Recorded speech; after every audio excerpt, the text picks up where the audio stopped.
so today we're going to be talking about Pythagorean theorem and its converse. All that means is we're using the Pythagorean theorem to solve for the missing side, and the missing side either being A or B. So let's first write our formula. So we know that our formula is A squared plus B squared equals C squared when we solve for C. But if we're solving for A, then it's the square root of C squared minus B squared equals A squared. Okay? So this is the formula that you use for your converse. So let's look. We have our right triangle. And we have one side is 18. One side is 11. So let's label what we have. 18, 11. So is our 18 what? A, B, or C? It's a diagonal line. It's C. 11 is B. We looking for A. So we're looking for A. We're looking for A. So let's plug in what we know. We know we have the square root. So 18 squared, that always needs to go in parentheses, minus B is what? 11 squared equals A squared. Right? So let's take our calculator.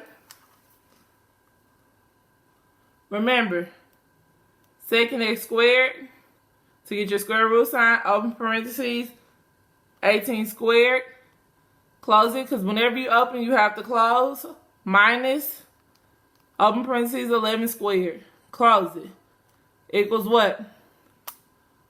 We want to take the first two numbers after the decimal, and we always round. So when we round, we have to look at that third number. So remember, 5 and up, your second number changes. So this will be 14.25 once we round it. So 14.25 meters is A. So a quick way to verify this as being a side, remember, C has to be your biggest number. C has to be bigger than B and A. So if we look at it, is our C bigger than A? Yes. So that lets us know that that is a reasonable choice for A. Plus, we did our calculations. So long as we know our calculations, we're good.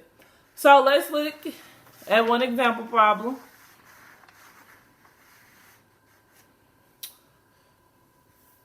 We have 10 feet, we have 3 feet. Let's label what we have. So is 3 feet, is that our A, B, or C? That is our A. And is 10 feet our B or C? It's C. Remember, it's on this diagonal line. So it's C. So we're solving for B. We don't know what B is. So, in order to solve for B, we have B squared equals square root C squared minus A squared. Okay?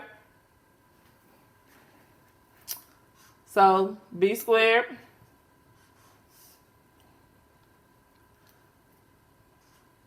so C is 10 squared minus A is what? 3 squared. Once you take the square root, remember it just becomes B.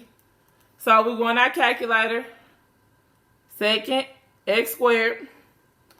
open parentheses, 10 squared, close it, minus 3 squared. Close it. Enter. Again, we want our first two numbers, so we have 9.53. But the third number is a 9, so we need to round up, which is going to be 9.54 feet. So that is B. So again, A and B has to be smaller than C. Okay? We calculated that B is 9.54. So is that smaller than our C value? Yes, it is. So now we have our B. Guys, I want you to practice some more of these problems. Remember, write your formula. The more you write it, the more you'll memorize it, okay?